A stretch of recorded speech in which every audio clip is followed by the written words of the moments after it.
16ஆம் அதிகாரம் யோவான் எழுதின சுவிசேஷம் 16ஆம் அதிகாரம் 25ஆம் வசனம். இயேசு அவரை நோக்கி, நானே உயிர்த்தெழுதலும் ஜீவனுமாய் இருக்கிறேன். என்னை விசுவாசிக்கிறவன் மரித்தாலும் பிழைப்பான்.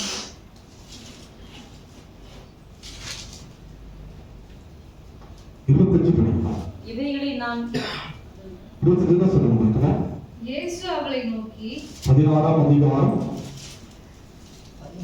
25ஆம் வசனம். இவைகளை நான் ஓமைகளாய் உங்களுடனே பேசுகிறேன். காலம் வரும், அப்பொழுது நான் ஓமைகளாய் உங்களுடனே பேசாமல் பிதாவை குறித்து வெளிப்படையாக உங்களுக்கு அறிவிப்பேன். காலம் வரும், வெளிப்படையாக உங்களுக்கு அறிவிப்பேன். ஆண்டவர் வெளிப்பட விரும்புகிறார். நமக்கு அந்த ரெவலேஷன் வெளிப்பட தெரியாம அவர் துடிக்கிறார், வெளிப்பட விரும்புகிறார். அவர் ஜீவனுள்ளவர் அல்லவா? நாம் புரியாம தெரியாம இருப்பதினாலே அங்கே சொல்லுகிறார், காலம் வரும், உங்களுடைய பேசாமல் ஓமையாய் நான் பேசாமல் பிதாவை குறித்து வெளிப்படையாக உங்களுக்கு அறிவிப்பதாக ஓப்பனா பேசுவாங்க. தேவன் துடிக்கிறார், தன் ஜனங்களுக்கு தன்னை வெளிப்படுத்த துடிக்கிறார். பழைய ஏற்பாட்டில் இந்த மகிமை குறைவா இருந்தது.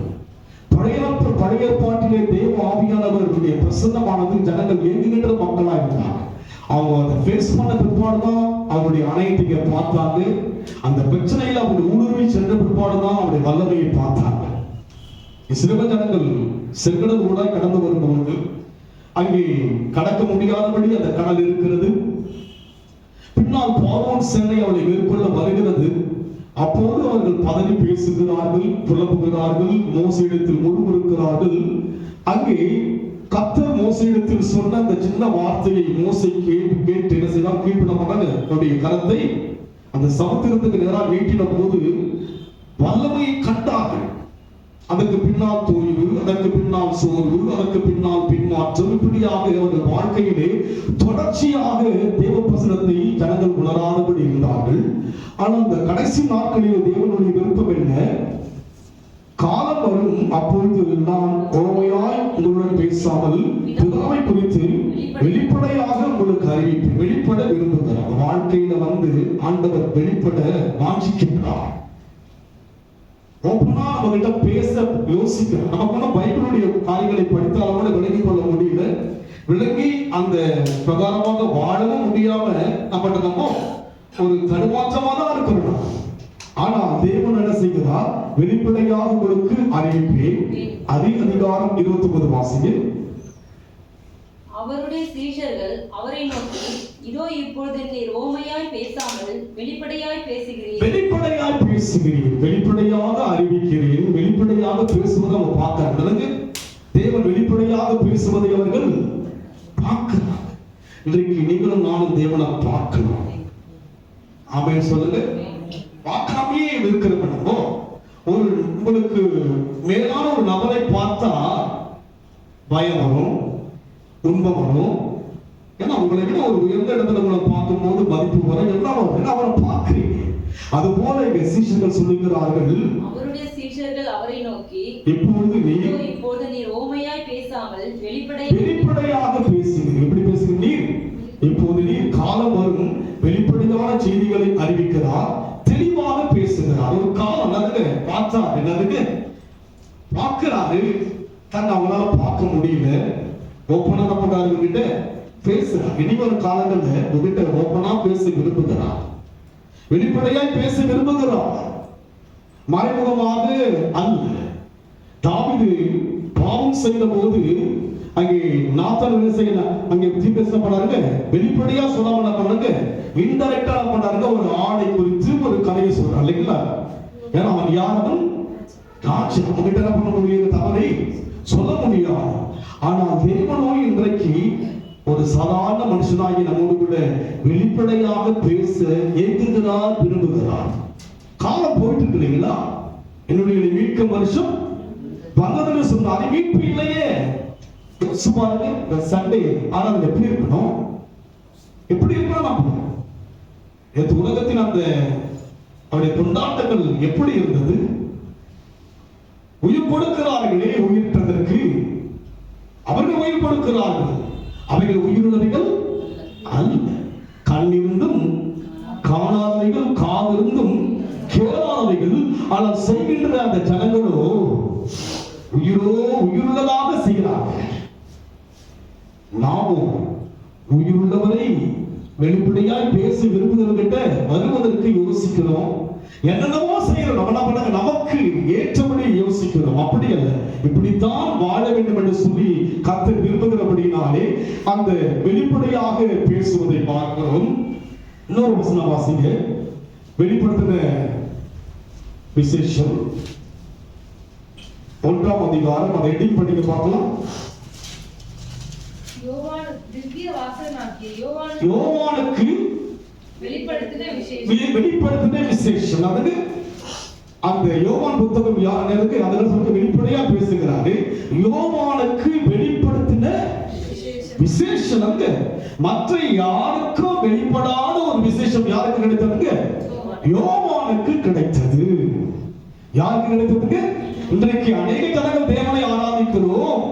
ஆனால் அந்த நாட்களிலே சீஷர்கள் இருந்தார்கள். பேதுரு இருந்தார், யோவான் இருந்தார், அந்திரேயா இருந்தார், பிலிப்பு இருந்தார், அநேகர் இருந்தார்கள். ஆனால் யாருக்கு தான் வெளிப்படுத்தின விசேஷம் கிடைத்தது? யோவானுக்கு வெளிப்படுத்தின விசேஷம். ஆம், இன்றைக்கு தேவ ஜனங்கள் என்று கடந்த வாரம் கூட அதுதான் பேசிட்டு வாங்க. ஏன்னா நம்ம புரியல, யோசிக்கலாம். தொடர்ந்து எதையோ பேசிட்டு இருக்கிறீங்களே, ஒன்றையே பேசுறீங்களே. ஆமா, அந்த ஒன்றை விட்டு நெக்ஸ்ட் லெவல் வந்தாதான் அடுத்த லெவலுக்கு போக முடியும். ஒரு பிள்ளை வந்து ஒரு மேக்ஸ் வீக்கான எதை பத்தி பேசுவாங்க? மேக்ஸ் தான் பேசுவாங்க. எந்த பாடம் ஒரு பிள்ளைக்கு வீக்கா இருக்கும் அதை பத்தி பேசுவாங்க. அதுக்கு என்ன பண்ண, அதுல முதிர்ச்சி அடையணும், அது தேர்ச்சி அடையணும். அது போல்தான் நாமும் தேவனை அறிய வேண்டும் என்று அங்கலாய்க்கிறார். அதனால தான் பேசிக் கொண்டு வருகிறார். காலங்கள் தேவனுடைய அந்த காரியங்களை அறிவதற்காக தான் பேசிக்கொண்டு வருகிறார். அதுல இன்னும் முன்னேற்றம் பேசிட்டு இருக்கிறாரு. படிப்போம். தலைப்பு படிப்பு.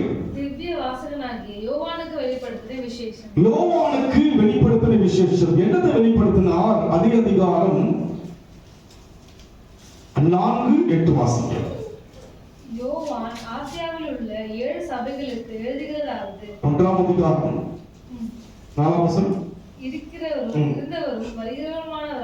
இருக்கிறவரும் இருந்தவரும் வருகிறவருமான தேவன். இவருக்கு எப்படி வெளிப்படுறாரு தேவன்? இருக்கிறவர், அதுக்கு முன்னாக இருந்தவர், மூன்றாவதாக வருகிறவர். இந்த ஒரு வெளிப்பாடு வந்து மற்ற எந்த சீசனுக்கும் கிடைக்கல. மற்ற யாருக்கும் யோவானுக்கு கிடைத்த ஒரு வெளிப்பாடு கூடவா இருந்தாங்க. பேதுரு ரொம்ப நெருக்கமா இருந்தார். சபையினுடைய திறவுகோலை பேதுருக்கு கொடுத்திருக்கிறார். வாதத்தின் வாசங்கள் மேற்கொள்வது இல்லை என்று சொல்லி கொடுத்த போதிலும் கூட யோவானுக்கு என்ன கிடைக்கிறது? என்ன வெளிப்பாடுங்க? இருக்கிறவர், இருந்தவர், 3 காரியங்கள் தேவனுடைய அந்த வெளிப்பாடை யோவான் பெறுகிறார். இன்றைக்கு தேவ ஜனங்கள் தான் இருக்கிறாரா தெரியல, இருந்தாரா தெரியல, வருவாரா தெரியல. இன்றைக்கு தேவ ஜனங்கள் பாடுகிறோம், துதிக்கிறோம், ஆராதிக்கிறோம், உபவாசிக்கின்றோம், சபை கூடுகிறோம், எல்லாம் இருக்கிறது. ஆனால் மற்ற சீஷர்களுக்கு இல்லாத ஒரு காரியம் என்ன? யோவானுக்கு வெளிப்படுத்தின விசேஷம். என்ன விசேஷங்க? நேற்று உலகத்துக்கு ஒரு விசேஷம். அது நம்ம ஜனங்களோட ஒரு விஷயத்துல ஜாயின் பண்ணிருப்பாங்க. உலகத்துக்கு அது என்னங்க? நம் தேசத்துக்கு ஒரு விசேஷம். ஆனால் யோவானுக்கு வெளிப்படுத்தப்பட்ட ஒரு விசேஷம் என்ன? தேவன் யார்? இருந்தவர், இருக்கிறவர், வருகிறவர். நேற்று ஒருவர் இருந்தார், இன்றைக்கு இருப்பார், அழகப்பட போய் என்ன பண்ணாங்க? தண்ணியில அவர் அப்படி அல்ல, இருக்கிறார், இதற்கு முன்பாக இருந்தார், வரவும் போகிறார். இந்த வெளிப்பாடு அனைவருக்கு தெரியவில்லை. நம் வாழ்க்கையில் கூட இருப்பதாக தெரிகிறதா? அவர் இருப்பாங்க. 7 மணிக்கு 6:30 அவர் இருப்பார்.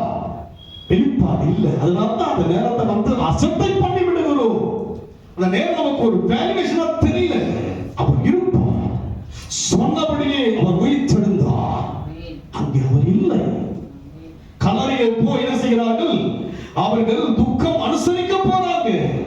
சொன்னபடியே அவர் உயிர்த்தெழுந்தார். அப்படி இருக்குதா? ஆலயத்தில் எந்த நேரம் சொல்கிறீர்களோ அந்த நேரத்தில் இருக்குதா? ஒரு பெரிய நபரை நீங்க மதிக்காம இருப்பீங்களா? பயப்படுவீங்க. பாப்பா 8 மணிக்கு வந்து நீ கரெக்டா வந்தாதான் நடக்கும், இல்லாவிட்டா போறவே போனா கிடைக்கும். பெரியவர் அல்லவா அவர் இருக்கிறார். ஆனால் நாமோ அந்த வெளிப்பாடு இல்லாதபடியினாலே, அந்த தெளிவில்லாதபடியினாலே நம்முடைய அணுகுமுறை வந்து ஒரு அற்பமாக ஒரு அசத்தடியாக தான் இருக்கு. அணுகுமுறையில தான் இருக்கு. என் நம்பிக்கை வீண் போகாதா? என்ன நம்பிக்கைங்க? அவர் இருக்கிறார் நம்பி வருகிறோம் அல்லவா, தான் நம்பிக்கை. அப்பதான் நம்பிக்கை வீண் போகாது. அவரே மணிக்காராக பாஸ்டர் என்ன பண்ணுவாருங்க? ஆராதிப்பாங்க. நான் என்ன பண்ண, எனக்கு நிறைய அலுவலகம் இதெல்லாம் மேற்கொண்டுதான் இல்லை. ஆனா யோவானுக்கு என்ன வெளிப்பாடுங்க? அவர் இருக்கிறவர், முன்னாடி இருந்தவர் அவர் தான், வரப்போகிறவரும் அறிகிறார். அதுதான் வந்து யோவான். மற்ற புத்தகங்களை நீங்க பார்த்து சொன்னா எடுத்து நீங்க வாசிங்க. மத்தேயு 1ஆம் அதிகாரம் 2 வாசிங்க.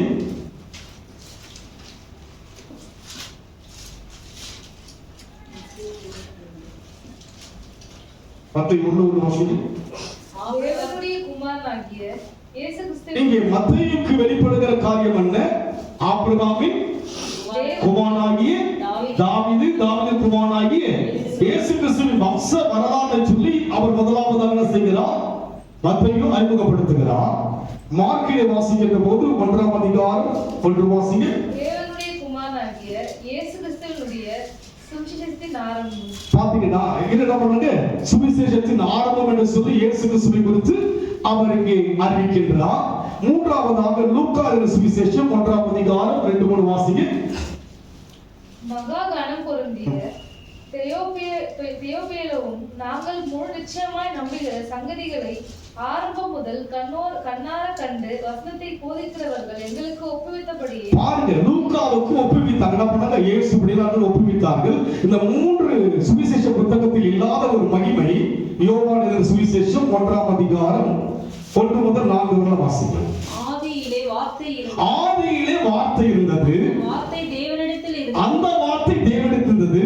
அந்த வார்த்தை தேவனாய் இருந்தது. அந்த வார்த்தை தேவனாய் இருந்தது. அவர் ஆதியிலே தேவனோடு இருந்தார். அவர் ஆதியிலே தேவனோடு இருந்தார். வெளிப்படுத்தல சொன்னார் அல்லவா, இருக்கிறவர் ஆதியிலே இருந்தார் என்று யார் சொல்கிறது? யோவான் சொல்லுகிறார். மத்தேயு என்ன சொல்லுகிறார்? ஆபிரகாமுடைய குமாரனாகிய தாவீது, தாவீது குமாரனாகிய இயேசு கிறிஸ்துவின் வம்ச வரலாறு. மார்க்கு என்ன சொல்லுகிறார்? சுவிசேஷத்தில் இயேசுவை சொல்லுகிறார்.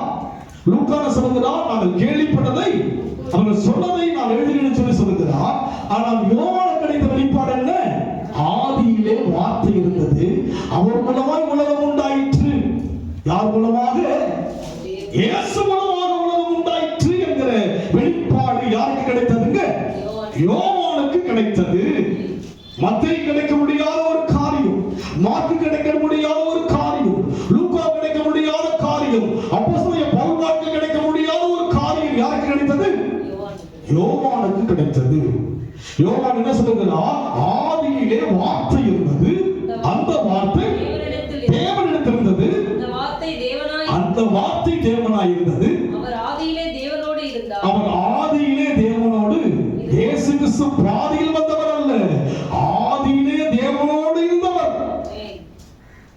அதுதான் யோவானுக்கு வெளிப்படுத்தின விசேஷம். நீங்கள் நான் யாருங்க? தேவானால் எதினால் என்ன விசேஷம் இருக்கு? என்ன விசேஷம் இருக்கு? நேற்று இருந்த கலவுடைய விசேஷம் கூட நமக்கு இல்லையே. உப்பு சப்பு காரம் இல்லையே. என்ன யோசிக்கிறீங்க? என்ன யோசிக்கும் போது எனக்குள் என்ன சாரம் இருக்கு? உப்பு சாரமற்று போனால் கொட்டதான் வேணும். உப்பு என்று சொன்னால் எப்படி இருக்கணுங்க? சாரமா இருக்கணும். காரம் என்று சொன்னால் காரமா இருக்கணும். கடுகு செத்தாலும் நெத்தனமா இருக்கணும். 4-3 பேருக்கு இல்லாத ஒரு வெளிப்பாட்டின ஒரு விசேஷம் யாருக்கு கிடைத்தது? யோவானுக்கு கிடைத்தது. படிக்கும் போது ஆண்டவர் சொன்னாங்க, இது இந்த சுவிசேஷ புத்தகத்துடைய காரியங்களை யோசித்து பார்த்தேன். அவளுக்கு இல்லாத ஒரு வெளிப்பாடு. என்ன சொல்லுகிறார்? இருந்தவர் இருக்கிறவர் இருந்தவர் யார்தான் இருக்கிறார். எங்க இருக்கிறாரு? எங்க இருக்கிறார்? இங்க இருக்கிறார். அவனை தேடுகிற தேடுதலா இது. நேற்று இன்றைக்கு இருந்து நாளைக்கு என்ன பண்ணுவாங்க? கரைச்சிருவாங்கல்ல. அதுக்கு எவ்வளவு தியாகம், எவ்வளவு ஸ்டெயின் பண்றாங்க. யோசிங்க, ஒரு படித்த ஞானமுள்ள ஒரு நல்ல பெரிய வைத்தியம் என்ன பண்ணாங்க? அதை பணிந்து வாங்கிட்டு போறாங்கல்ல. நமக்கு பணிவோ இல்லை, பயமோ இல்லை, அன்போ இல்லை, தாபமோ இல்லை. ஆனா விசேஷம். நான் யார்? நானு என்னதான் சொல்லலாம். நீங்க நம் வாழ்க்கையிலே தேவன் வெளிப்பட விரும்புகிறார். வெளிப்படையாக பேசினதாக யோவான் புத்தகத்திலே வாசிக்கிறோம். சுவிசேஷ புத்தகத்திலே அவர் யாரா? இருக்கிறவர். மன்றாது யார்? அவர் இருக்கிறார். உங்களோடு இருக்கிறாரா? இருந்தா உங்க வாழ்க்கை அர்த்தமா இருக்கணும். உங்க செய்கை அநேகர் இருக்கணும். உங்க ஜீவியம், நம்முடைய சாட்சிகள் அநேகருக்கு போஜனமா இருக்கணும். அவர் இருக்கிறார்னா யார் மூலமா இருக்கிறார்? என் மூலமாக தான் இருக்கிறார். அவர் இருக்கிறவர். இதற்கு முன்னால் இருந்தவர் அவர் தான். உலகம் கிறிஸ்துவுக்கு முன் கிறிஸ்துவுக்கு என்று சொல்லலாம். அதை நம்புகிற மக்கள் கோடிக்கணக்காக இருக்கலாம், கோடி கோடியா இருக்கலாம். ஆனால் எனக்கு என்ன தெரியும்? அவர் முன்னும் இருந்தவர் தான், பின்னும் இருப்பவர் தான், வரப்போகிறவர் யார் தான் மார்த்தட்டி சொல்லலாம். ஆமென் சொல்லுங்க. இந்த வெளிப்பாடு யாருக்கு கிடைத்தது? யோவானுக்கு வெளிப்படுத்தின விசேஷம். இந்த விசேஷம் எனக்கு இன்னும் தெரியலையே. ஆனால் விசேஷமானவனாக எண்ணுகிறேன். எதை பார்க்கணும்? காட்டு புஷ்பத்தை பார்க்கணும். நீங்கள் விசேஷமானவர்கள். ஆகாயத்து பறவைகளை பார்க்கணும். நீங்கள் யார்? என்ன விசேஷம் இருக்கு? நினைக்கலாம் ஆறுந்தோறும் தான் நடக்குது. அதெல்லாம் ஒரு நாள் வந்து போது அவங்க விசேஷமா இருக்கிறாங்க. ஒரு நாள் வந்து போது அவங்க இருக்கிறாங்க. நம்ம வாரம் வாரம் வரோமே. என்ன விசேஷம்? நானும் வாரம் வாரம் தான் வரேன். ஆனா விசேஷத்தோட வரேன். தேவனை பாட வர, தேவனை துதிக்க வர, தேவனை போற்ற வர, தேவனை ஆராதிக்க வர, அவனுடைய அபிஷேகத்தை எனக்குள் உணர வருகிறேன். அதுதான் விசேஷம். அதுதான் விசேஷம். நீங்க பாருங்க எப்படி இருக்கு, யோசிச்சு பாருங்க. ஒரு எம்பியா காரணம் என்ன? வானம் இருக்கிற பொல்லாத ஆவிகள் தேசங்களை ஆளுகிறது அல்லவா? அவளுக்கு அறியாதபடி, அவள் யோசிக்க முடியாதபடி மனக்கண்கள் குருடாக்கப்பட்டிருக்கிறது. மனக்கண்கள் குருடாக்கப்பட்டிருக்கிறது. அவளுக்கு மாத்திரமல்ல. எடுத்து நீங்கள் வாசியுங்கள். யோவான் 9:39 வாசிங்க. சீக்கிரம் வாசிங்க. அப்பொழுது இயேசு காணாதவர்கள் காணும்படியாகவும், காணாதவர்கள் காணும்படியாகவும், காண்கிறவர்கள் குருடராயிருக்கும்படியாகவும், காண்கிறவர்கள் குருடராகும்படியாகவும், நியாயத்தீர்ப்புக்கு நான் பாருங்க, காண்கிறவர்கள் குருடராகிடுவாங்க. நம்மளாம் காண்கிறீங்களா? தேவன் இருக்கிறார் இருக்கிறார் நம்ம யாரா மாறிடுவோம்? என்னமா சொல்லியிருக்காங்க? படிக்கிறத சொன்னதான புரிய நம்மளுக்கு. காணாதவர்கள் காணும்படியாகவும், காண்கிறவர்கள் குருடராகும். காண்கிறவர்கள் யாரா இருக்கிறாங்க? குருடராயிடுறாங்க. நம்ம காண்றோம். என்ன கண்டீங்க நீங்க? என்னதான் பாக்குறீங்க? நம்மள பாக்குறோம். என்னதான் பாக்குறீங்க நீங்க? வேற என்ன பாக்குறீங்க? யோசிச்சு பாருங்க. சபையில என்ன பாக்குறீங்க? தப்பு தப்பா பாடுறாருங்க பாஸ்டர், லைனை மாத்தி பாடுறாரு. இதுதான் பாக்குறீங்க இல்லைங்களா? காண்கிறவர்கள் யாராய் மாறுகிறார்கள்? காணாதவர்கள் காண்கிறார்கள். காண்கிறவர்களோ இங்க ஒண்ணுமே தெரியல. வரோம் ஒண்ணும் தெரியல. இங்க இருக்கிறா, இங்க ஒருவர் இருக்கிறா. இருந்தவரும் இருக்கிறவரும் வருகிறவரா இருக்கிறார். அவர் ஆயத்தமா? வருகைக்கு வாழ்க்கை ஆயத்தமா இருக்கிறதா? என் ஜீவன் எப்படி இருக்கிறது? என்னுடைய அன்பு எப்படி இருக்கிறது? என் ஐக்கியம் எப்படி இருக்கிறது? வருவது உறுதி அல்லவா? அமைதியாக இருக்கீங்க. எப்ப வருவாரோ அவர், எப்ப வருவாரோ? காண்கிறவர்கள் யாரா இருக்கிறார்கள்? குருடரா இருக்கிறார்கள். அவளுக்கு என்னவா? நியாய தீர்ப்பு. யாருக்கு? வெளியில் இருக்கிற மக்களுக்கு அல்ல, உள்ளே இருக்கிற மக்களுக்கு. தேவனை கண்டேன் என்று சொல்லி குருடனாய் இருக்கிற எனக்கு என்ன உண்டு? நியாய தீர்ப்பு. சும்மா கிறிஸ்துவ வாழ்க்கை நியாய தீர்ப்பு. ஆராதிக்க வருகிற எனக்கு நியாய தீர்ப்பு. அனுதினமும் தேவனை தேடுகிற எனக்கு ஜட்ஜ்மெண்ட் இருக்கு. நியாய தீர்ப்பு. காண்கிற எப்படி இருக்கு? நானு குருடனா இருக்கு. குருடனா இருக்கு. குருடனுக்கு இந்த யானை என்ன பண்ணுவாங்க? யானை எப்படி இருக்கா? காது எப்படி இருக்கா? எப்படி இருக்கா? காது மோனம். அது போல ஆண்டவர் இருக்கிறாரா? இருக்கிறாரு. எத்தனை மணிக்கு இருக்கிறாரு? நீங்க என்ன செய்யறீங்க? நீங்க என்ன செய்யறான்? வெளிப்படையாய் பேசி விரும்பின போதிலும் கூட வெறுத்து தள்ளுறேன். நான் என்னென்னவோ யோசிக்கிறேன், என்ன யோசிக்கிறேன். நல்லது அவர் யோசிக்கிறார். அவர் யார்? அவர் அர்த்தம் என்ன? அங்குலம் அங்குலமா நம்மளவர கர்த்தர் நல்லவர் என்பதை ருசிக்கணும். 4 விதமான பொரியல், மீன், அவியல் வச்சாங்க. என்ன பண்ணுங்க? ஒவ்வொரு இடத்துல நீங்க ருசிப்பீங்க. ருசிப்பீங்க. நீங்க ருசிச்சு சாப்பிடுங்க. நீங்க நியாய தீர்ப்பு. நியாய தீர்ப்பு எனக்கு உண்டு. இப்படியே போய் நினைக்கிறீங்களா? காண வேண்டிய நான் யாரா இருக்கிறேன்? குருடனா இருக்கிறேன். வெளிப்படையா பேச விரும்புகிறார். அங்கே யோவானை கண்ட சொல்கிறார், வெளிப்படையாக நான் இருந்தவர், இருக்கிறவர், வருகிறவர். 4 புத்தகத்திலே யோவான் புத்தகம் தெளிவான புத்தகம். ஆதியிலே வார்த்தை இருந்தது, அந்த வார்த்தை தேவனாய் இருந்தது, அந்த வார்த்தை தேவனாய் இருந்தது. அந்த வார்த்தை மாம்சமாகி கிருபையினாலும் சத்தியத்தினாலும் நிறைந்தவராக நமக்குள்ளே வாசம் பண்ணுகிறார் என்று யாருக்குத்தான் அந்த வெளிப்பாடு கிடைத்தது?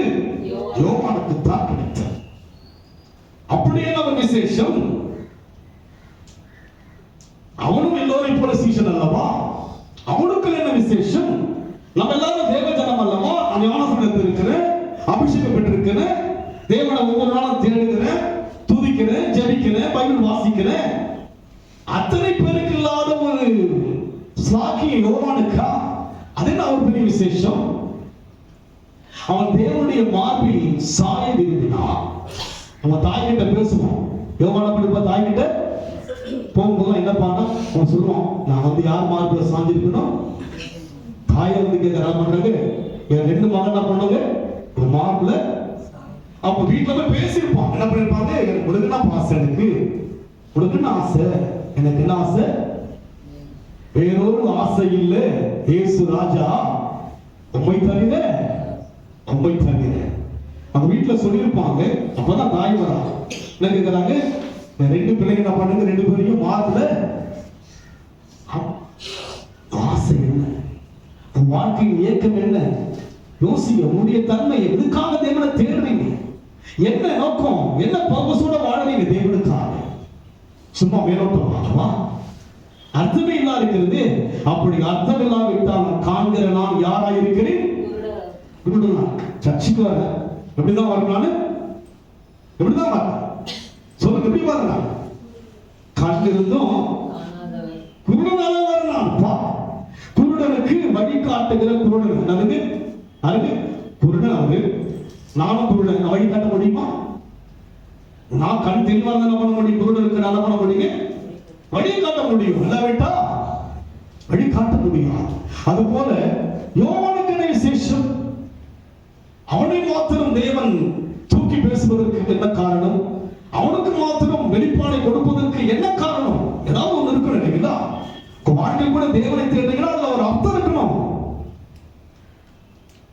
அப்படியாக நான் பார்க்கின்ற போது எடுத்து நீங்க வாசிக்க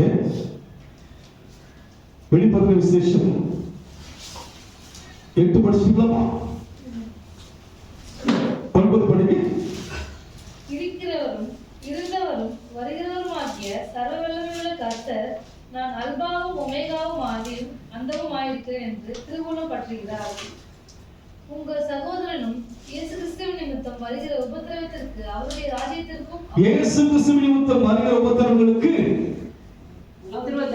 அவருடைய ராஜ்யத்திற்கும் அவருடைய பொறுமைக்கும் உங்களுடன் பங்களானமாய் இருக்கிறது. யோவானாகிய பங்காளனுக்கு எது பங்காளியா இருக்கிறது? உபத்திரத்துக்கெல்லாம் பங்காளியா இருக்கு. நம்ம உபத்திரம்னா நமக்கு அதுக்கு அதுல பங்கு கிடையாது. கஷ்டம் இல்லாம இருக்கணும். எப்படி இருக்கணும்? கஷ்டம் இல்லாம இருக்கணும், நஷ்டம் இல்லாம இருக்கணும், சுகமா இருக்கணும், ஹாப்பியா இருக்கணும், அங்க இருக்கணும், இங்க இருக்கணும். அதுக்கு ஆனா எதற்கு பங்காளியவர்? உபத்திரத்துக்கு பங்காளியாகிய யோவான் எழுதுகிறார். அதுக்கு எழுதுகிறார். படிக்க மறுபடியும் புரியும். உங்கள் சகோதரனும் இயேசு கிறிஸ்துவின் நிமித்தம் வருகிற உபத்திரம் உண்டு. ஜனன் பொருள்கள் உலகத்தை இயேசுவை ஏற்றுக்கொண்டாங்க உண்டுங்க, உபத்திரம் உண்டு. ஆனால் யோவான் யாருங்க? விசேஷம். யாருங்க? விசேஷமான உபத்திரம் வருமா? வரும். விசேஷம். படிங்கம்மா. உபத்திரம் உண்டு. அவருடைய ராஜ்யத்திற்கும் அவருடைய பொறுமைக்கும் உபத்திரம் வருவதா போன நீங்க பொறுமையா தான் போனதுக்கு இல்ல, அதெல்லாம் நான் பண்ண மாட்டேன். பொறுமைக்கும் உங்கள் உடன் பங்காளனுமாய் இருக்கிற யோவானாகிய நான் தேவ வசனத்தின் நிமித்தம் இயேசு கிறிஸ்துவை பற்றிய சாட்சியின் நிமித்தமும் பத்மம் என்னும் தீவிலே இருந்தேன். தேவ வசனத்தின் நிமித்தமும் இயேசு கிறிஸ்துவுடைய சாட்சி நிமித்தம்ங்கறாங்க தீவில போய் என்ன பண்ணிட்டாங்க? சரித்திரம் சொல்லி என்ன பண்ணாங்க? என்ன பண்ணாங்க? கொதிக்கிற எண்ணெயில பண்ண ஊத்தில பண்ணாங்க, தோலெல்லாம் வெந்து போய் இருக்கிறாங்க. தீவில அனாதையா இருக்கிறார். எது நிமித்தமாக? வசனத்தின் நிமித்தமாக, சாட்சி நிமித்தமாக எங்க இருக்கிறாங்க? அனாதத்துல யாரும் இல்லாத அனாதையா இருக்கிறார். அவரு கேட்பதற்கு ஆளே கிடையாது, விசாரிப்பதற்கு யாரும் கிடையாது. விசேஷமானவனுக்கு வந்த பாடு என்ன? கேட்பாரற்றவனாய் இருக்கிறான். விசேஷமான ஜனங்களே ஒரு வாழ்க்கையிலே அந்த நிலைமைகள் வரலாம். ஆனால் உள்ளுக்குள்ளே தேவன் இருப்பதை உணர முடியும். நிலைமை வரும். உங்களை பெருக்க, உங்களை தூற்ற, உங்களை அருவருக்க, உங்களை குறித்து இழிவாய் பேசுகிற சூழ்நிலை வரும். ஒரு தள்ளப்பட்ட நிலைமை வரும். அந்த நிலைமைதான் யோவானுக்கு வந்தது. வாசிங்க. கர்த்தருடைய நாளில் ஆவிக்குள்ளானே. எங்க இருக்கிறார்? அவர் தீவில் இருக்கிறார், வேதனையோடு இருக்கிறார். சத்திய நிமித்தமாய் சமாதானம் இல்லை, சாட்சி நிமித்தமாய் சந்தோஷம் இல்லை, ஒரு பெருமையாய் தனிமையாய் இருக்கிறார். அந்த நிலைமையில் செய்கிறார். ஓய்வு நாளிலே கர்த்தருடைய நாளில் ஆவிக்குள்ளானே. ஆவிக்குள்ளாயிட்டார். எங்க இருக்கிறாரு? தீவில் இருக்கிறாரு, ஆனா ஆவியில் ஆயிட்டார். யோசிக்கிறார். இன்னைக்கு அந்த ஓய்வு நாள்ல நான் இருந்தா பாடுவேனே, துதிப்பேனே, ஆராதிப்பேனே, நான் எங்க இருக்கிறேன்? வேதனையோடு இருக்கிறேன்னு யோசிக்கின்ற போது ஆவிக்குள்ளாயிட்டார். அதுக்கு தேவன் இறங்கிட்டார். ஆமென் சொல்லுங்க. நீங்க தேவனை தேட ஆரம்பிச்சுன்னா கர்த்தர் இறங்குவா. நீங்க எங்க இருந்தாலும் கர்த்தர் இறங்குவா. தீவா இருக்கலாம், அரண்மனையா இருக்கலாம், எங்க இருக்கலாம், எந்த இடத்திலும் தேவ மனுஷனுக்காய் கர்த்தர் இறங்குகிறவராக இருக்கிறார். நினைக்கிறேன். அதுக்கு அப்பதான் அந்த வெளிப்பாடு வருகிறது. அதுக்கு யோவானுக்கு வெளிப்படுத்தின விசேஷமான ஒரு வார்த்தை வருது. இனி நடக்க போறதெல்லாம் அன்றைக்கு யோவான் கிட்ட சொல்லிட்டார் தேவன். நாமே சொல்ல பார்க்கலாம். இன்னைக்கு நடப்பது, நடந்தது, ஆஃப்டர் என்ன பண்ண போகுது, நடக்க போவதெல்லாம் யோவான் சொல்லிட்டாரு. என்ன நடக்க போகுது, பரலோகம்னா என்ன, பரலோகத்துக்கு எப்படி வரணும். அப்போது என்ன சொல்றார்? 7 திருச்சபைகளுக்கு எழுதுகிறார். அதுக்கு திருச்சபைகளுக்கு எழுதுகிறார். சபை என்றால் எப்படி இருக்க வேண்டும், வாழ்க்கை எப்படி இருக்க வேண்டும் என்று சொல்லி எல்லாம் இதிலே விசேஷமான காரியம் எல்லாம் தேவன் பேசுகிறார். எங்கிருந்து பேசுகிறார்? தீவிலே விரக்தியாய் வேதனையாய் இருக்கிறார். ஆனால் ஆவிக்குள்ளானார். எப்படியானா? கர்த்தருடைய நாள். இதை நீங்க விசேஷமா என்ன விட்டா, நான் இதை விசேஷமா என்ன விட்டா, நான் தேவ பார்வைக்கு விசேஷமானவன் அல்ல. நீங்க பிசாசின் பார்வைக்கார அப்படிங்கிறீங்க, விசேஷமா தெரியும். தேவ பார்வைக்கு விசேஷமா இருக்க வேண்டும் என்று சொன்னால் ஓய்வு நாளை குறித்து ஒரு கணம் இருக்கணும். டைம் யோசிக்கிறான். ஓ நேரம் என்ன பண்ணிருப்பேன் நானு, ஆலயத்துல 8 மணிக்கு ஆராதனையும் 5 மணிக்கு ஆராதனையும் துதிச்சிட்டு இருப்பேனே அப்படின்னு ஏங்குறான். ஐயோ இங்க கட்டி போட்டுட்டாங்களே, என்ன கதற வச்சுட்டாங்களே, சுத்தி பார்த்தா தீவு தானே, சுத்தி பார்த்தா வேதனை தானே. சரீரமெல்லாம் நடுங்க அந்த நெருப்பினுடைய ஆக்ரோஷத்தினால எரிகிறது, வெளியே எரிகிறது, உள்ளே ஆவி மகிழ்கிறது. தேவன் இறங்கிவிட்டான். ஏங்குறான். எதுக்கு ஏங்குறான்? ஓய்வு நாள் அல்லவா, இந்நாள் அங்க இருக்கலாம் ஆரம்பிச்சிருப்பேன் ஜெபம் பண்ண. ஜெபம் பண்ணன்னு சொன்னா 7 மணிக்கு சொல்லுங்க, ஜெபம் பண்ணணும்.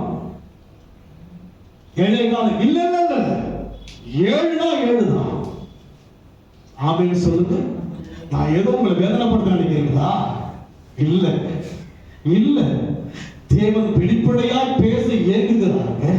நான் யாரையும் புண்படுத்தவோ நான் ஒழுங்கானவன் அல்ல. வேதம் சொல்வதை விளக்குவதுடைய வேலை தெரியுங்களா?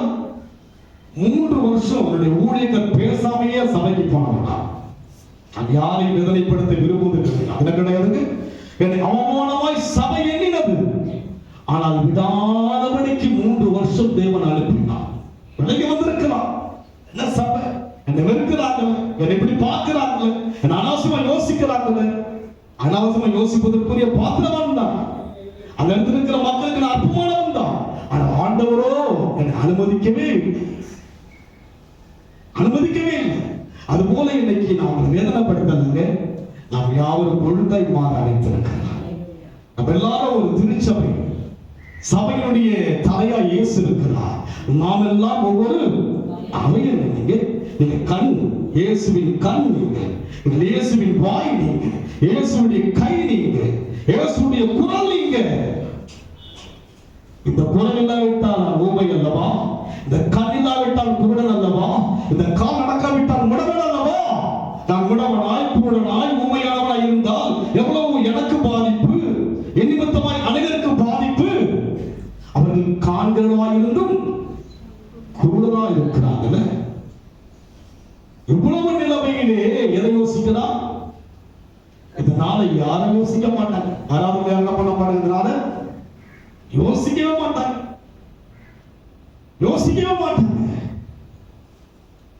அந்த வேதனைக்குள் யோசிக்கிறாங்க. தேவ மகிமை இறங்கி விட்டது. எங்க ஆலயத்தில் இருந்த மகிமை இறங்கி விட்டது, தீவிர இறங்கிடுச்சு. இறங்கிட்டவன் சொல்றான், நான் இருந்தவரும் இருக்கிறவரும் வரப்போறப்பா எல்லாத்தையும் எடுத்து உலகத்தின் முடிவில் நடக்க போறதெல்லாம் உனக்கு நான் சொல்றேன். யோவானுக்கு வெளிப்படுத்தின விசேஷம் காரணம் என்ன? அவனுடைய தன்மையை சற்று தியானிக்கும்படியாக எடுத்து நீங்க வாசிங்க. 19ஆம் அதிகாரம் யோவான் 26 வசனம். அப்பொழுது இயேசு தம்முடைய தாயையும் அருகே நின்று தமக்கு அன்பாய் சீஷனையும் கண்டு, அன்பாய் இருக்கிற சீஷன் யார்? இவன் அன்பாய் இருக்கிற சீஷன். யார் சொல்கிறது? இயேசுவே. அந்த பாடவங்க எங்க இருக்கிறாங்க? இயேசு சிலுவையில் இருக்கிறாருங்க. சித்திரவதையோடு இருக்கும் போது அன்பை யோசிக்கிறார், வலி யோசிக்கல. யார் யோசிக்கிறார்? யோவான் யாருங்க? அன்பு இருந்தா எல்லாம் இருக்கும். தேவன் அன்பாகவே இருக்கிறார். அன்பில்லாதவன் தேவனை அறியான். சீஷன் யார்? அவன் அன்பாய் இருந்த, படிக்கமாக ப்ளீஸ் மறுபடியும். அன்பாய் இருந்த சீஷனையும் கண்டு. அன்பாய் இருந்த சீஷன் யார்? அவன் அன்பாய் இருந்த சீஷன். அவன் தெய்வத்துக்கிட்ட வந்தீங்கன்னா அன்பு தாங்க, அன்புதான் ஏங்குகிறார் தேவனுக்கு. அன்புக்காக ஏங்குகிறவங்க தேவன் உங்களை எதிர்பார்க்கிறாருங்க. நீங்க வேணும் இருக்கு. சீஷன் யார்? யோவான் அன்பா இருந்தவன். அதனால்தான் அவன் விசேஷமானவன். அதனால்தான் அவனுக்கு வெளிப்படுத்தின வெளிப்படையா பேசுறார் கர்த்தர். நீங்க வரீங்க, வெளிப்படையா பேசுறது கூட உங்களுக்கு புரியல. என்ன திட்டுறாரு, என்ன பத்தா பேசுறாரு. எத்தனை முறை தான் நேரத்தை பத்தி பேசுவாரு? நீங்க எப்போ சீக்கிரம் வரீங்க அது வரைக்கும் கர்த்தர் பேசிதான் எனக்கு லாபம் அல்ல. நீங்கள் வருவதனால் உங்களுக்கு பின்வரும் பாடத்தில் அதற்குரிய லாபம் இருக்குங்களா? எனக்கு சந்தோஷம் இருக்கிறது. அப்படி வந்துட்டு நம்மளை உற்சாகப்படுத்துறாங்களே, நம்மள உற்சாகப்படுத்துறாங்க, ஒரு சந்தோஷம் இருக்கும். ஆனா லாபம் உங்களுக்குரிய. அவன் அன்பான சிஷ்யன், அன்பு தாங்கும், அன்பு சகிக்கும், அன்பு நீடிய சாந்தம், அதுக்கு அன்புக்கு பொறாமை இராது, பெருமைப்படாது, சினமடையாது. அதுக்கு சினமடையாதுன்னு கோபம். ஆனா ஆலயத்தில் கோபம் இருக்கும். ஆமென் சொல்லுங்க. எங்க இருக்கு கோபம்? எங்க? இயேசுக்கு செய்ய கோபப்பட்டாருங்க ஆலயத்துல. ஒழுங்கு இல்லைன்னா அங்க என்ன இருக்கும்? அதனால நீங்க என்ன பண்ணாதீங்க, இந்த மாஸ்டர் எப்ப பார்த்தாலும் வெளியே போச்சுக்கிறார். அவங்களை கோபிக்க யாரு? என்னை தள்ளினார், கர்த்தர் தாங்கினார். யாரையும் தள்ள விரும்புவது கிடையாது. மனதளவிலே தேவ காலத்திலே வருஷங்கள் போக போக வைராக்கியம் வருகிறபடினாலே சின்ன சின்ன கோபங்கள் வரதான் செய்யும். நீங்க தாங்கிட்டீங்கன்னா நீதிமானை கொட்டுகிற கொட்டி எப்படி இருக்குமா? தலையில எண்ணெய் தடவமா இருக்கு. மனதுங்க வேத வாக்கியம் என்ன பண்ணுங்க? உணர்ச்சி அதுக்கு கடிந்து கொள்ளும். அதுக்கு கடிந்து தவறுகளை சொல்லணும் இல்லைங்கள, நான் மேல் பூச்சாக இல்லைங்கள, அதுக்கு காயப்பட்டு சீழ் வழிது. சீழ் அழுத்தினா வழிதான் பாருங்க. சீழ் போனதால சுகமாகும். அதுக்கு சீழ் போகாவிட்டா படம் அப்படியே சீழ் உள்ள படம் விட்டுரும். வேறலையும் அழுக்க வச்சிடும். காலை என்ன பண்ணுங்க? சீழ் எப்படி என்ன பண்ணுங்க? அழுத்தி என்ன பண்ணும்? எடுத்தா நல்லதுங்க. இல்ல விட்டுன்னு வைக்கல, காலே உணர்த்துவது ஓடியம். ஏன்னா கண்கூடா பார்க்கறீங்களா? உங்களுடைய அணுகுமுறையை நான் கண்கூடா பார்க்கும்போது மேலோட்டமா விட்டுட்டு யோசிச்சு பாருங்க. உங்க அனுபவம் எனக்கு தெரியுது. நீங்க வர ரியாக்ஷன்ஸ் தெரியுது. உங்களுடைய தேவ ஆலயத்துக்கு வருகிற முறையெல்லாம் யாருக்கு தெரியுதுங்க? நீங்க வீட்டுல இருந்து வந்தது எனக்கு தெரியாது. வீட்டுல ஆரம்பிக்கும் போது யாருக்கு தெரியுங்க? அவருக்கு தெரியும். திரவி என்ன யோசிங்க ஆலயத்தை குறித்து? யோவான் அந்த தீவிலே ஓய்வு நாள் என்ன நினைச்சு போனா ஆவிக்குள்ளாய் நிறைஞ்ச பிற்பாடு தேவ மகிமை அந்த தீவ முழுமையா இறங்கிவிட்டார். பேச ஆரம்பிக்கிறார். காரணம் என்ன? இவன் யார்? இவன் அன்பின் சிஷ்யன். படிக்குமா? தம்முடைய தாயை நோக்கி, ஸ்திரீயே அதோ உன் மகன் என்றார். பின்பு சிஷ்யனை நோக்கி, அதோ உன் தாய் என்றார். பாருங்க, மரியாளுக்கு பிள்ளைகள் இல்லைங்களா? இருக்காங்க. மரியாளுக்கு யார் இருக்கிறாரு? இயேசு கிறிஸ்து பரிசுத்த ஆவியினாலே பிறக்கப்பட்டவர். அதுக்கு பின்னால் யோசேப்புக்கும் மரியாளுக்கும் பிள்ளைகள் பிறந்தாங்க, சகோதரர்கள் இருக்கிறார்கள். ஆனால் இயேசு சொல்கிறார் மரியாளை பார்த்து, அதோ உன் மகன். யோவானுக்கு தாய் இல்லையா? யோவானுக்கும் தாய் இருந்தார். எதற்கு இந்த வார்த்தை சொல்ல வேண்டும்? அவன் அன்புள்ளவன். அவன் அன்புள்ளவங்க.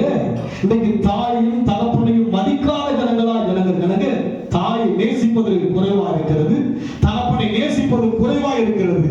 ஆனால் அவன் அன்புள்ளவனாய் இருந்தபடியினாலே மரியாள் சொந்த தாய் அல்ல. ஆனால் தேவன் என்ன சொல்லுகிறார்? அதுவும்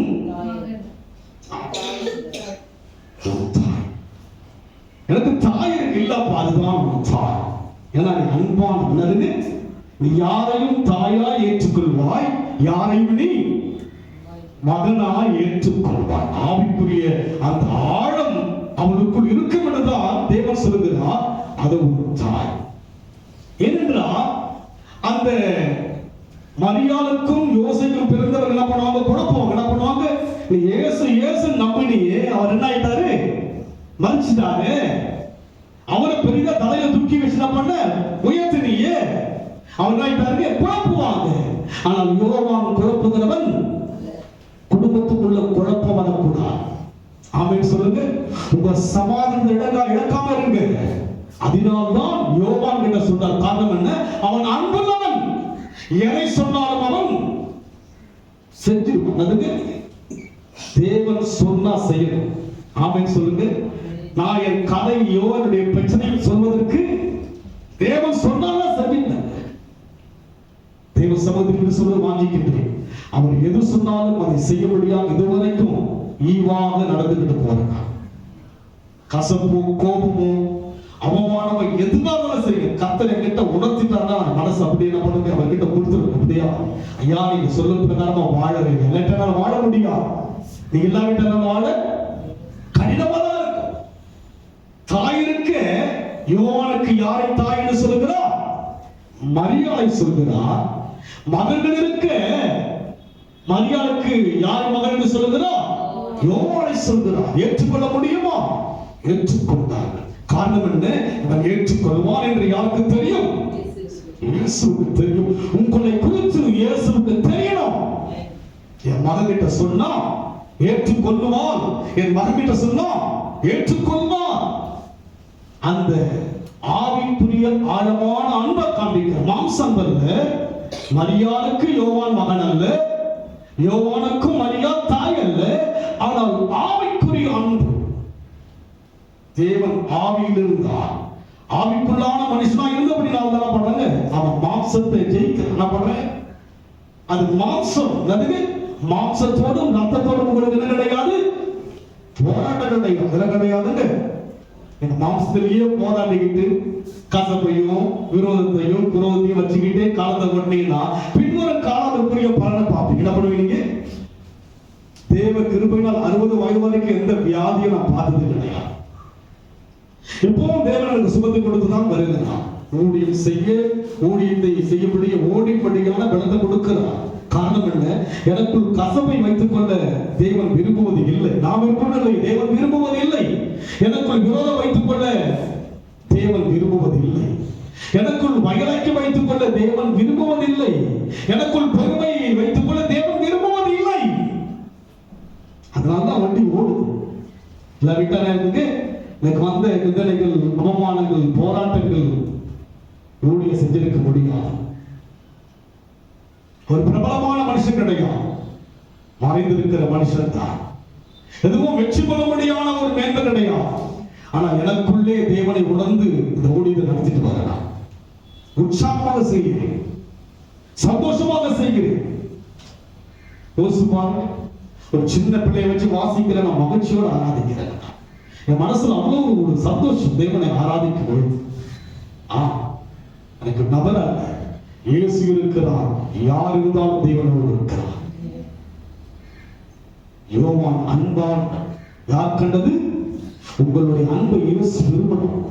ஆமென் சொல்லுங்க. உங்களுடைய ஜீவியத்துல அன்பை இயேசு விரும்பணும். எவ்வளவோ சீஷர் இருக்கிறாங்க, மார்த்தட்டி பேசுகிறார், உனக்காக ஜீவனை கொடுக்கிறார். யார் கொடுக்கிறாங்க? பேதுரு சொல்லுகிறார், இல்லப்பா நீ 3 முறை போய் மறுதலிப்ப. ஆனால் யோவான் யாரா இருக்கிறான்? அன்பா இருக்கிறபடினாலே படிக்குமா? சீக்கிரம். அந்த நேரம் முதல் அந்த சீஷன் அவளை தன்னிடமாய் ஏற்றுக்கொண்டான். அந்த நேரம் முதல்ல அந்த சீஷன் என்ன பண்ணாங்க? உங்களுக்கு தேவன் எப்போது சொல்லுகிறாரோ அந்த நேரம் என்ன பண்ண மாறணும். ஆமென் சொல்லுங்க. அந்த நேரமே அந்த சீஷன் என்ன பண்ணாங்க? தன்னிடத்தில் ஏற்றுக்கொண்டார். அதன் பின்பு எல்லாம் முடிந்தது என்று பாருங்க, கடைசி ஒரு முடிவு கட்டம். கரெக்டா யார் லிங்க் பண்ண வேண்டுமோ லிங்க் பண்ணி என்ன பண்ணுங்க? கரெக்டா ஆதல் யார் கொடுக்க முடியும்? மரியாளுக்கு நான் கொடுக்க வேண்டிய ஆதல் யார் தான் கொடுக்க முடியும்? யோவான் தான் கொடுக்க முடியும். யோவானுக்கு யார் தான் கொடுக்க முடியும்? மரியா தான் கொடுக்க முடியும். காரணம் என்ன? சுமந்தவர், சுமையை சுமந்த தாயம். அதுக்கு வெட்கத்தையும் வேதனையும் சுமந்தாங்க. காரணம் என்ன? கன்னியா இருக்கும் போது அவர்கள் கருவாய் உற்றபடினாலே கருவுற்றபடினவங்க வேதனையை சுமந்தாங்க. திருமணமாக எப்படி இருப்பாங்க? ஒரு குழந்தை இருக்கும், பேசியிருப்பாங்க இல்லைங்களா? வேதனையை சுமந்தாங்க, துக்கத்தை சுமந்தாங்க. அவங்க அற்பமாய் பார்க்கிற அநேகருடைய பார்வையில எல்லாவற்றையும் சுமந்தாங்க. அதனால தாய் யார் என்று இயேசுவுக்கு தெரியும். யோவான் யார் என்று இயேசுவுக்கு, உங்களையும் என்னையும் இயேசுவுக்கு தெரியும். அப்ப ஜீவியம் தான், அந்த வாழ்க்கை தான். ஜெபம், உபவாசம், காணிக்கை, தசமபாகம் இதெல்லாம் நெக்ஸ்ட். அதுக்கு இது ஊர் செய்கிறது. நேத்து பாத்தீங்களா? பணத்தை என்ன பண்ணிருப்பாங்க? கொட்டிருப்பாங்க. என்ன பண்ணிருப்பாங்க? பணத்தை நான் காலையில வரேன் சர்ச்சுக்கு. அந்த சீட்ட ஒரு டெம்பிள் இருக்கு. அந்த 4 பேர் அப்படியே பார்த்து அந்த முகத்தை பார்த்து அவங்க வந்து அந்த ஃபங்க்ஷன் முடிக்கிறாங்க. லைட்ஸ் எல்லாம் போட்டு அப்படியே அவங்க முகத்துல ஒரு பிரகாசம், அது சந்தோஷமா இருக்கும். அந்த ஒரு பாலிப்புள்ள பார்த்தேன், ஸ்விட்ச் போட்டு பார்த்தேன். அந்த முகத்துல வந்து லைட்ஸ் எல்லாம் பார்க்குது, அந்த டெம்பிள பார்க்குது. அந்த முகத்துல அவ்வளவு சந்தோஷம் இருக்கு. கடவுளுக்கு நம்ம என்ன பண்ணிருக்கிறோம்? இவ்வளவு செஞ்சிருக்கிறோம். நம்ம கடவுளுக்கு திருவள்ளுவா லைட் போட்டிருக்கிறோமே, அழகுபடுத்திருக்கிறோமே. என்ற ஒரு முகத்துல நான் பார்த்துட்டு வரல. என்ன சந்தோஷமா இருக்கிறாங்க. ஒரு நாள் தான். ஆனா நமக்கும் ஒவ்வொரு நாளும், ஒவ்வொரு நேரமும், ஒவ்வொரு நிமிடமும், ஒவ்வொரு நொடிகளும் சந்தோஷம் தான். சரிங்களா? அதை ஒழுங்கற்று வைங்களேன், எனக்கு எப்போதுமே சந்தோஷம், நித்திய சந்தோஷம், நிரந்தரமான சந்தோஷம். அதுங்க நித்தியமான சந்தோஷம் இருக்கு. நம்ம லைக்ஸ் எல்லாம் பார்த்துட்டு வந்து கலர் கலரா இப்பெல்லாம் ரொம்ப மாடல் ஆயிடுச்சு. அப்பெல்லாம் ரொம்ப குட்டி இருக்கு. அப்ப நான் நடக்கும் இடமோ தங்கம் பயத்தில் நடக்க. இது எல்லாத்துக்கு ஏமாத்துறதுக்கு எவ்வளவு ஒரு வெளிப்பாடு நமக்குள்ள இருக்கிறது. நான் தான் யோசிச்சு வந்தேன், இந்த லைட்ஸ் எல்லாம் அப்படி கலர் கலர் அழகா இருக்குல்ல. அப்படி யோசிச்சேன், என்ன இருந்தேன், நான் நடக்கிற இடம் தங்கம் பயம். நான் தங்கும் இடமோ தேவனுடைய இல்லங்க. அதனால் நீங்க அன்பானவளா மாறுங்க. உங்களுக்குள்ள உங்களை எதை பார்க்கணும்? அன்பதான் பார்க்கணும், பொறுமையை தான் பார்க்கணும், சகிப்பை தான் பார்க்கணும், விட்டு கொடுக்கிற தன்மை தான். யோவான் விட்டு கொடுத்தான் தன் தாய் என்று தேவன் சொல்லும் போது என்ன பண்ணாங்க? இறக்கும் போது சொல்றாருங்க. எப்ப சொல்றாருங்க? மரிப்பதற்கு முன்பாக சொல்லுகிற ஒரு வார்த்தை எடுத்ததுங்க. அதுவும் தாய், அதுவும் மகன் சேர்த்து பட்டது. இதனால தான் விசேஷமானவன். அப்ப நம்ம ஜீவிதத்தில் ஒரு மாற்றம் வந்தாதான் விசேஷமானவன். 7 மணிக்கு சர்ச்சி 7:15 வந்தா விசேஷமானவன் சொல்லுங்க. நீங்க 6:30 வந்தவா யாரு? நீங்க நாங்க நோக்கடிக்கலங்க. தேவன் பாரப்படுகிறார். நீங்க தெரியணும் எதுக்கு பல வருஷமா வரும். அவர் தெரிந்து கொள்ளதான் வரும். நான் என்ன தெரிஞ்சு என்ன பிரயோஜனம்? என்னால யாருக்கு எந்த பிரயோஜனம் கிடையாதுங்க. அதுக்கு என்னால ஒரு 10 காசு யாருக்கு பிரயோஜனம் கிடையாது. இயேசுவினால் தான் இது ஆசீர்வதிக்கப்படுகிறது. சந்ததி சந்ததியா தேவன் ஒருவரும் ஆசீர்வதிப்பார். அவரை தெரிஞ்சுக்கதான் பிரசங்கத்தை கற்றுக் கொடுக்கிறார். யோவான் அந்த வெளிப்பாடை பெறுவதற்குரிய தகுதி என்ன? மத்தேயுக்கு இல்லாத தகுதி, மார்க்குக்கு இல்லாத தகுதி, லூக்காவுக்கு இல்லாத தகுதி, அப்போஸ்தலனாகிய பவுல் வாழ்க்கையில 14 புத்தகத்தை எழுதினவர் தான். 3ஆம் வானம் வரைக்கும் எடுத்துக் கொள்ளப்பட்டவர் தான். அதனால் அவர் தகுதியற்றவர் அல்ல என்றல்ல. ஆனால் யோவான் அவர்களை பார்க்கிலும் விசேஷமானவர். நீங்களும் நானும் யாரா இருக்க வேண்டும்? மற்றவர்களை பார்க்கணும். நீங்கள் யாரா இருக்கணும்? விசேஷமா இருக்கணும், வேறு பிரிக்கப்பட்டிருக்கணும், சாட்சியா இருக்கணும், வைராக்கியமா இருக்கணும், தேவனுக்காக தன் ஜீவனை கூட ஒரு பொருட்படுத்தாதபடி ஒப்பு கொடுக்கணும். ஆண்டவர் என்ன சொல்கிறாரோ அதை செய்வதற்கு கஷ்டமா தான் இருக்கும், செய்யணும். சொந்த தாய் கிடையாதுங்க, ஆனால் தாயாக ஏற்றுக்கொண்டார். இன்னைக்கு எவ்வளவு தாய் தகவலுடைய வசதியை அற்பமாக மனசுல அவளை மதிப்பதே கிடையாது. வேதனை மனதை யார் பார்க்கிறா? இயேசு பார். மனசு உள்ள என்ன நடக்குது யாருக்கு தெரியுங்க? உள்ளான மனுஷனுக்குள்ள தேவன் இருக்கிறபடினால உணர்த்தும் போதும் எனக்கு வெளிப்படலன்னா நியாய தீர்ப்புக்கு நான் ஆயத்தமாக. நியாய தீர்ப்பு வரும். நான் இன்னைக்கு செய்கிற ஒவ்வொரு காரியத்துக்கு பின்வரும் நாட்கள்ல நான் எதை விதைக்கிறோனோ அது அறுப்பேன். நன்மை விதைத்தால், சமாதானத்தை விதைத்தால், சந்தோஷத்தை விதைத்தால், நீங்க எதை விதைக்கிறீங்களோ அதுதான் ஆகும். நானா இருந்தாலும் சரி, கேட்கிறேன் நீங்களா இருந்தாலும் சரிங்க, நியாய தீர்ப்பு வரும். நான் யாரை இருக்க கூடாதுங்க? கண்டும் குருடனா இருக்க கூடாது. நான் கண்டவன். யாரை கண்டவன்? இயேசுவை கண்டவன். என்னை அவர் காண்கிறவன். என்னால் அநேகர் தேவனை அறிய வேண்டும். நீங்க விசேஷமான ஜனங்கள். சொல்லுங்க, நீங்க யாரு? நீங்க ஸ்பெஷல். நீங்க கூப்பிட்டா அவர் வருவான். படிப்படியே உங்க பிரச்சனைலாம் மாறுங்க. படிப்படியே உங்க வியாதியெல்லாம் கத்த சுகமாக்குவார். அவருக்கு எல்லாம் லேசானது. அவருக்கு எல்லாம் லேசானது. கடைசி ஒரு வசனம் வாசிங்க. யோவான் எழுதின சுவிசேஷம் கடைசி அதிகாரம் 18, 19, 15, 16, 17. அவர்கள் போஜனம் பண்ணின பின்பு இயேசு சீமோன் பேதுருவை நோக்கி, யோனாவின் குமாரனாகிய சீமோனே, இவர்களிலும் அதிகமாய் நீ என்னிடத்தில் அன்பாய் பாருங்க. அதாவது யோவானோட முடிவதல்ல, யாரையும் நேசிக்கிறார் தேவன். பேதுருவையும் நம்ம நடந்து நீ அன்பா இருக்க மாட்டாயா? யார்தான் அன்பான சீஷன்? யோவான் தான் அன்பான உண்மையான சீஷன். ஆனால் யாரையும் சொல்கிறார்? பேதுரு. இன்னைக்கு நம்ம பாசம் அவன் மாதிரி சிஸ்டம் அல்ல. கேட்கிற நீங்களும் யார் தான் அவருக்கு வேணும். ஆமென் சொல்லுங்க பார்க்கலாம். அவங்கள தலையில தூக்கி வச்சு ஆடுறாரு. யாருங்க? இல்ல இல்ல, யாரு வேண்டும் சொல்லுங்க? நானும் வேண்டும். ஆமென் சொல்லுங்க. அவர் பாரபட்சம் இல்லாமல் இவ்வளவாய் உலகத்தில் ஆட்டு கூர்ந்தவர், நல்லோர் மேலும் தீயோர் மேலும் மழையை வர்ஷிக்க பண்ணுகிறவர். எல்லாருக்கும் தான் வெளிச்சம். கெட்டவனுக்கும் வெளிச்சம், நல்லவனுக்கும் வெளிச்சம். அதுதான் இங்கே அவர் என்ன நினைக்கிறார்? இவர்களிடம் அதிகமாக என்னிடத்தில் அன்பாக இருக்கிறாய் என்றார். அதற்கு அவன், ஆண்டவரே நேசிக்கிறேன் என்பதை நீ அறிவீர் என்றான். இரண்டாம் தரம் அவனை நோக்கி, யோனாவின் குமாரனாகிய சீமோனே. மூன்றாம் தரம் அவனை நோக்கி, யோனாவின் குமாரனாகிய சீமோனே. எவ்வளவு ஆண்டடா இறங்கி வர்றாரு. அன்பா இருக்கிறாயா மகளே? அன்பா இருக்கிறாயா மகனே? யாருப்பா சொல்றாரு? என்னை பார்த்து சொல்லுகிறார். யாரை பார்த்து? எப்போது அன்பாயிரு, உனக்கு எல்லாம் நான் செய்வேன். நான் சொல்லுங்க பார்க்கலாம். உனக்கு தேவையான எல்லாவற்றையும் தேவன் செய்வார். கண்ணால பார்ப்பீங்க. தாமதமாகலாம், லேட் ஆகலாம், ஆனா கர்த்தர் சொல்வதை செய்ய வல்லவர். அவர் எதிர்பார்ப்பது என்ன? யோவான் மாத்திரம் அவருக்கு அன்புக்குரியவன் அல்ல. பேதுரு யார் தான்? தேவ ஜனங்கள் யாவரும் அவருக்கு யாராக இருக்கிறோம்? அன்பா இருக்கிறீங்களா? அன்புக்காக நான் ஏற்கிறேங்க. அன்பா இருக்கிறியா? எனக்கு ஏக்கமா இருக்கு. அன்பு எனக்கு வேணுமே, ஏக்கமா இருக்கு. அப்படி விசேஷமாய் போவதற்கு காரணம் என்ன? அவனுக்குள்ளே ஏற்றுக்கொள்கிற பக்குவம் இருந்தது, சகித்துக் கொள்கிற தன்மை இருந்தது. ஆண்டவர் எதை சொன்னாலும் அவன் செய்வதற்குரிய அந்த வாஞ்சை இருந்தது. அது போல நீங்களும் நான் என்ன பண்ணுங்க? யாரையும் இருக்கல என்ன பண்ணுங்க? யோவான மாத்திரம் அவர் தலை நீட்டிட்டாருல. என்ன சொன்னது? யார்கிட்ட பேசுறாரு? முதல் முறை பேசுகிறார், இரண்டாவது முறை பேசுகிறார், மூன்றாவது முறையும் பேசிக்கொண்டே இருப்பார்.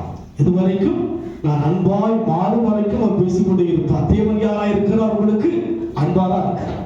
அவருடைய அன்பை விட்டு உங்களை யாரால பிரிக்க முடியாது. நாமும் கூட விசேஷமான ஜனங்களை மாற நம் கண்களை மூடி கத்து நோக்கி பார்ப்போம். யோவான் 4 சுவிசேஷ புத்தகத்தில் விசேஷமான புத்தகம் யோவான் எழுதின சுவிசேஷ புத்தகம். கடைசி புத்தகம் யோவானுக்கு வெளிப்படுத்தின விசேஷம். அவன் விசேஷமானவன். வாழ்க்கையில் அவனுடைய ஒரு சில காரியங்களை பார்த்தோம். அநேக காரியங்கள் சொல்லப்பட்டிருக்கிறது. ஆனால் செய்தி கேட்டபடி அவன் ஏற்றுக்கொள்கிறவனாக இருந்தான். எதையும் கேள்வி கேட்கிறவனாக இல்லை. அதுபோல் நாம் வசனம் சொல்கிறதா ஏற்றுக்கொண்டு அவன் வசனம் நாசம் என்னுடைய வார்த்தையை சொல்லவில்லை, அவன் சொன்ன வார்த்தையை சொல்கிறேன். அது எனக்கும் அவசியமா இருக்கிறது. அன்பின் ஆண்டவரை துதிக்கிறையா, எங்களை விசேஷமாக அழைத்திருக்கிறேன். நாங்கள் யார் என்றால் நம்மை அறியபடியான விசேஷத்தை கொடுத்திருக்கிறேன். நீர் இருந்தவர், இருக்கிறவர், வருகிறவர். இப்போது இருக்கிறீர், இதற்கு முன்னால் இருந்தீர், வரப்போகிறீர் என்கிற அந்த ஒரு வெளிப்பாடை நாங்கள் அறிந்து வாழும்பொழுது என் வாழ்க்கை அர்த்தமுள்ளதாக இருக்கும். வெளிப்படையா பேசுறீங்க. இதுக்கு மீறிய நான் நினைக்க போனேன் என்று சொன்னால், நான் ஆண்டவரை அறிந்தும் குருடனாய் இருக்கிறேன். நான் குருடனாய் இருந்தால் நியாய தீர்ப்புக்கு நான் ஆண்டவரே கர்த்தாவே பாத்திரமானாய் மாறுகிற சோதனை வரும் ஐயா. அதனால் இன்றைக்கு என்னை எச்சரித்திருக்கிறேன். அன்பாய் இருக்கிறாய் என்று சொல்லி மீண்டும் தாழ்ந்து வந்து பேசுகிறேன் ஐயா. அன்பு குருவாக தாழ்த்துகிறோம், பொறுப்படுத்திக் கொள்ளுங்கள். இயேசுவின் நாமத்தில் என் ஆத்துமாவே கர்த்தரை ஸ்தோத்திரி, என் உள்ளமே நாமத்தை ஸ்தோத்திரி. என் ஆத்துமாவே கர்த்தரை ஸ்தோத்திரி, கர்த்தர் செய்த சகல உபகாரங்களையும் பாராட்டு. நம்முடைய கர்த்தராகிய இயேசு கிறிஸ்துவின் கிருபையும் பிதாவாகிய தேவனுடைய அன்பும் பரிசுத்த ஆவியானவருடைய இணைப்பும் நம் அனைவரோடு கூட கர்த்தர் வருகை மட்டும் என்றென்றைக்கும் இருப்பதாக. God bless you.